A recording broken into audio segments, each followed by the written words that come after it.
আসসালামু আলাইকুম। আমি কাজী তাসাদ্দুক ইসলাম এমএস এক্সেল টিউটোরিয়ালে স্বাগতম। আজকের ভিডিওতে আমরা দেখব কিভাবে ব্ল্যাঙ্ক সেলগুলোতে উপরের সেলের ভ্যালু অ্যাড করতে হয়। আমরা এই সম্পূর্ণ রেঞ্জের ডেটাটাকে একবারে অটোফিল করব। প্রত্যেকটা ব্ল্যাঙ্ক সেলে উপরের ডেটাটা পেস্ট হবে। চলুন শুরু করা যাক।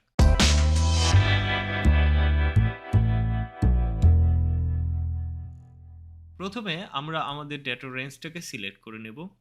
এবার আমরা হোম ট্যাবের ফাইন্ড অ্যান্ড সিলেক্ট ড্রপডাউন থেকে গো টু স্পেশালে ক্লিক করব।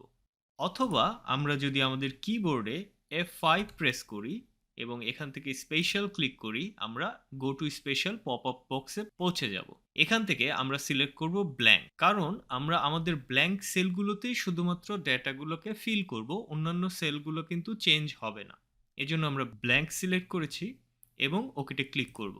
এখন আমাদের সবগুলো ব্ল্যাঙ্ক সেল সিলেক্ট হয়ে গেল, কিন্তু এখানে লক্ষ্য করার মতো একটি বিষয় হচ্ছে আমাদের নেম বক্সে, যেটা আমরা যখন রিবন নিয়ে কথা বলেছি আমরা নেম বক্সকে চিনেছি, আমাদের এই নেম বক্সে একটি সেল নাম্বার আছে এখন, যেটা হচ্ছে B3। তার মানে এই B3 সেলটা হচ্ছে আমাদের অ্যাক্টিভ সেল। যেহেতু আমরা ব্ল্যাঙ্ক সেলগুলোতে উপরের সেলের ডাটা পেস্ট করব, সেহেতু আমাদের এই অ্যাক্টিভ সেল কোনটি সেটা নির্ধারণ করা খুবই ইম্পর্টেন্ট। আপনার যদি অ্যাক্টিভ সেল A3 হয়, তাহলে আপনার ফর্মুলাতে লিখতে হবে ইকুয়াল টু A2। যেহেতু আমাদের অ্যাক্টিভ সেল এখানে B3 শো করছে, আমরা অন্য কোনো সেলে ক্লিক না করে সরাসরি ফর্মুলা বারে যদি আমরা মাউস ক্লিক করি এবং আমরা লিখি ইকুয়াল টু B2, তাহলে আমাদের ফর্মুলাটা কেমন হচ্ছে, আমাদের অ্যাক্টিভ সেলের উপরের সেলটাকে ফলো করছি। ইকুয়াল টু B2 মানে B2 তে যে ডেটা ছিল সেম ডেটা যাবে B3 তে। এবার আমরা প্রেস করব কন্ট্রোল এন্টার।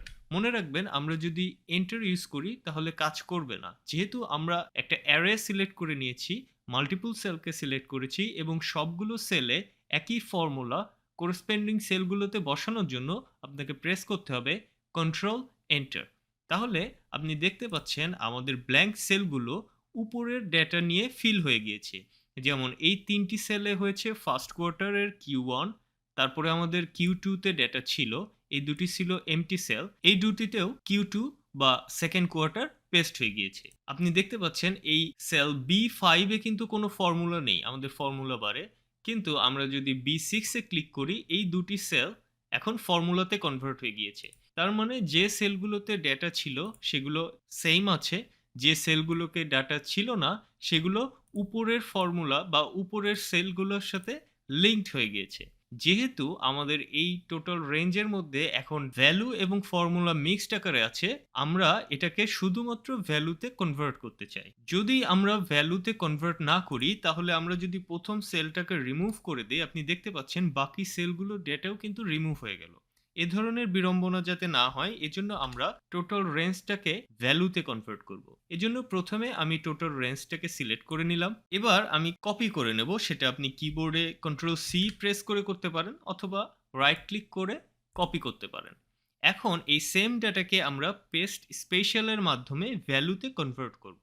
সেটা করার কয়েকটি পদ্ধতি আছে। প্রথমটি হচ্ছে রাইট ক্লিক করবেন এবং এখানে পেস্টের নিচে 1 2 3 এই আইকনটা যদি আপনি খেয়াল করেন, এটা হচ্ছে পেস্ট অ্যাজ ভ্যালু। অথবা আপনি যদি মাউস হোভার করেন, আপনি দেখতে পাচ্ছেন এখানে লেখা আছে ভ্যালুস ভি, আপনি এখানে ক্লিক করতে পারেন।